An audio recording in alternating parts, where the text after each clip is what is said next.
Dear students, ಈ ಕ್ಲಾಸ್ನಲ್ಲಿ ನಾವು ಕ್ಲಾಸ್ 10ನ ಹಿಸ್ಟ್ರಿ ಪಾರ್ಟ್ನ the advent of Europeans to India ಈ ಲೆಸನ್ನ ಕರ್ನಾಟಿಕ್ ವಾರ್ಸ್ಗಳ ಬಗ್ಗೆ, ಇಂಪಾರ್ಟೆಂಟ್ ಇಯರ್ಸ್ಗಳ ಬಗ್ಗೆ ಆ್ಯಂಡ್ ಯಾವ ಒಪ್ಪಂದದ ಮೂಲಕ ವಾರ್ಸ್ ಕೊನೆಗೊಂಡವು ಎಂಬುದರ ಬಗ್ಗೆ ಟ್ರಿಕ್ ಮುಖಾಂತರ ಅಧ್ಯಯನ ಮಾಡೋಣ.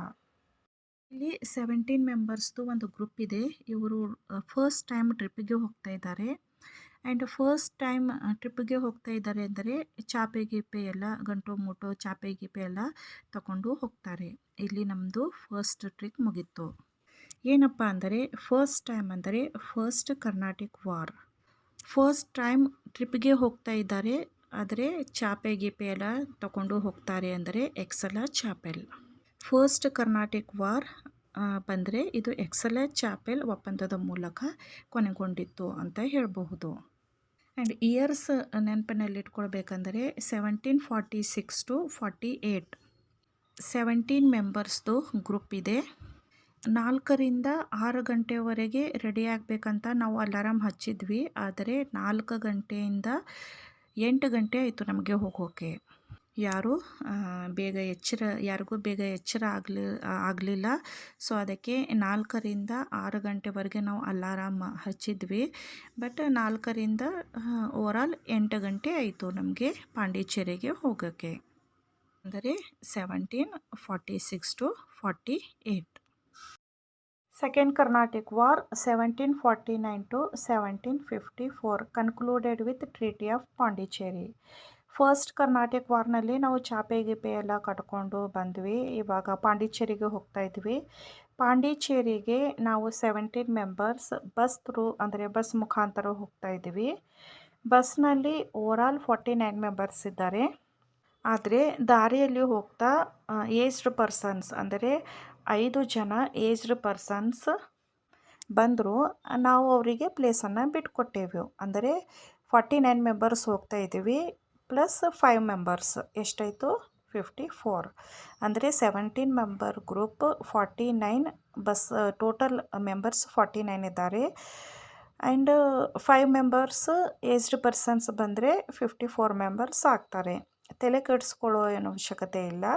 ಪಾಂಡಿಚೇರಿಗೆ ಹೋಗಬೇಕಾದರೆ ನಾವು 17 ಮೆಂಬರ್ಸ್ ಗ್ರೂಪ್ಸ್ ಒಂದು ಬಸ್ಸಲ್ಲಿ ಹೋಗಿದ್ವಿ. ಬಸ್ಸಲ್ಲಿ ಓವರಾಲ್ 49 ಮೆಂಬರ್ಸ್ ಇದ್ದರು.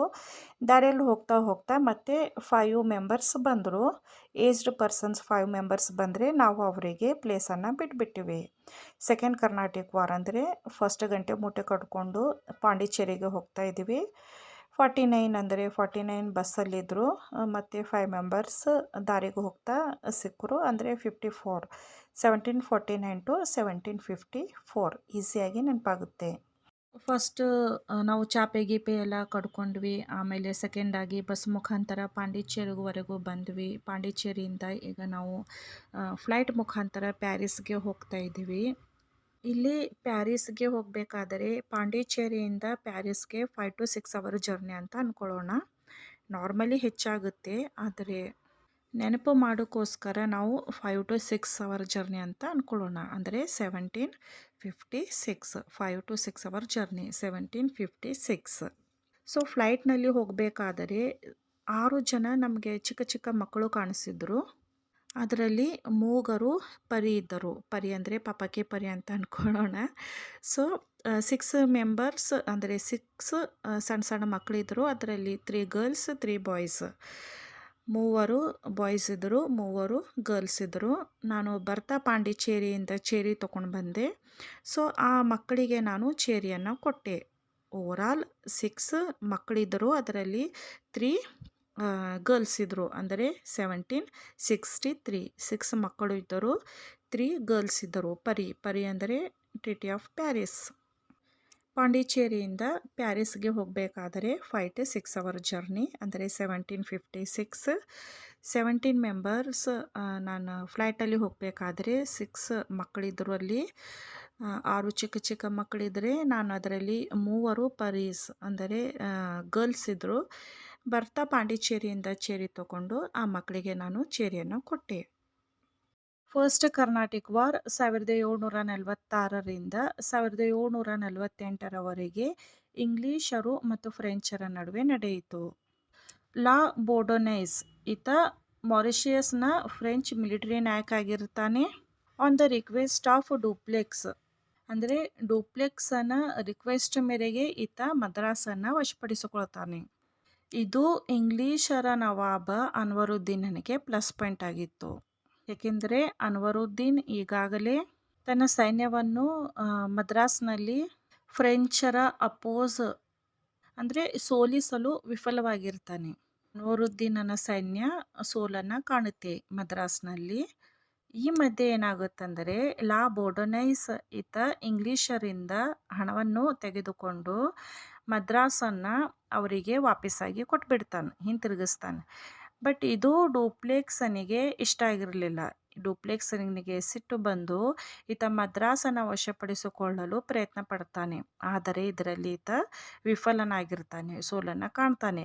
ಸೊ ಅಂತಿಮವಾಗಿ ಎಕ್ಸಲಾ ಚಾಪಲ್ ಒಪ್ಪಂದದೊಂದಿಗೆ ಈ ಯುದ್ಧ ಕೊನೆಗೊಳ್ಳುತ್ತೆ. ಸೆಕೆಂಡ್ ಕರ್ನಾಟಿಕ್ ವಾರ್ 1749ರಿಂದ 1754ರವರೆಗೆ ಇಂಗ್ಲಿಷರು ಮತ್ತು ಫ್ರೆಂಚರ ನಡುವೆ ನಡೆಯಿತು. ಇಲ್ಲಿ ಇಂಗ್ಲಿಷರ ನೇತೃತ್ವವನ್ನು ರಾಬರ್ಟ್ ಕ್ಲೈವ್ ವಹಿಸಿಕೊಂಡರೆ ಫ್ರೆಂಚರ ನೇತೃತ್ವವನ್ನು ಡೂಪ್ಲೆಕ್ಸ್ ವಹಿಸಿಕೊಳ್ಳುತ್ತಾನೆ. ಫ್ರೆಂಚರು ಏನು ಮಾಡ್ತಾರೆಂದರೆ ಅಸಫ್ ಜಾ ಈತನ ಮಗ ಸಲ್ಬತ್ ಜಂಗ್ ಇವನನ್ನು ಹೈದರಾಬಾದಿನ ನಿಜಾಮನ್ನಾಗಿ ಮಾಡಿರ್ತಾರೆ. ಅಷ್ಟೇ ಅಲ್ಲದೆ ಇವನ ರಕ್ಷಣೆಗೆ ಅಂತ ಬುಸ್ಸಿಯನ್ನು ಸಹ ಒಂದು ಅಧಿಕಾರಿಯನ್ನು ನೇಮಕ ಮಾಡಿರ್ತಾರೆ. ಕರ್ನಾಟಿಕ್ನಲ್ಲಿ ಚಂದಾ ಸಾಹೇಬ್ ಫ್ರೆಂಚರ ಸಹಾಯದಿಂದ ನವಾಬನಾಗಿರ್ತಾನೆ. ಇಲ್ಲಿ ಇಂಗ್ಲಿಷರ ನೇತೃತ್ವ ವಹಿಸಿರ್ತಕ್ಕಂಥ ರಾಬರ್ಟ್ ಕ್ಲೈವ್ ಏನು ಮಾಡ್ತಾನೆಂದರೆ ಕರ್ನಾಟಿಕ್ನ ರಾಜಧಾನಿ ಅರ್ಕಾಟ್ ಮೇಲೆ ದಾಳಿಯನ್ನು ಮಾಡ್ತಾನೆ. ದಾಳಿಯನ್ನು ಮಾಡಿ ಚಂದಾ ಸಾಹೇಬ್ನನ್ನು ಸೋಲಿಸ್ತಾನೆ. ಇದಾದ ಮೇಲೆ ಇಂಗ್ಲಿಷರು ಅನ್ವರುದ್ದೀನ್ ಅವರ ಮಗ ಮಹಮ್ಮದ್ ಅಲಿಯನ್ನು ಚಂದಾ ಸಾಹೇಬನ ಸ್ಥಾನದಲ್ಲಿ ಕರ್ನಾಟಿಕ್ನ ನವಾಬನ್ನಾಗಿ ಮಾಡಿರ್ತಾರೆ. ಸೊ ಈ ಕರ್ನಾಟಿಕ್ ವಾರ್ ಪಾಂಡಿಚೇರಿ ಒಪ್ಪಂದದೊಂದಿಗೆ ಕೊನೆಗೊಳ್ಳುತ್ತೆ.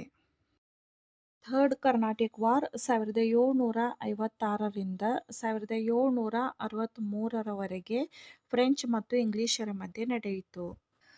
ಇಲ್ಲಿ 1760ರಲ್ಲಿ ಫ್ರೆಂಚ್ ಕಮಾಂಡರ್ ಆಗಿದ್ದ ಕೌಂಟ್ ಡಿ ಲ್ಯಾಲಿ ಈತ ವಾಂಡಿವಾಶನ್ನು ವಶಪಡಿಸಿಕೊಳ್ಳೋಕೆ ಟ್ರೈ ಮಾಡ್ತಾನೆ. ಆವಾಗ ಸರ್ ಐರ್ಕೂಟ್ ಅಂದರೆ ಇಂಗ್ಲಿಷ್ ಸೈನ್ಯವು ಫ್ರೆಂಚರನ್ನು ಸೋಲಿಸಿ ಬುಸ್ಸಿಯನ್ನು ಬಂಧಿಸುತ್ತೆ. ಕೌಂಟ್ ಡಿ ಲ್ಯಾಲಿ ಪಾಂಡಿಚೇರಿಗೆ ಎಸ್ಕೇಪ್ ಆಗ್ತಾನೆ. 1761ರಲ್ಲಿ ಸರ್ ಐರ್ಕೂಟ್ ಪಾಂಡಿಚೇರಿ ಮೇಲೆ ದಾಳಿ ಮಾಡಿದಾಗ ಕೌಂಟ್ ಡಿ ಲ್ಯಾಲಿ ಶರಣಾಗ್ತಾನೆ.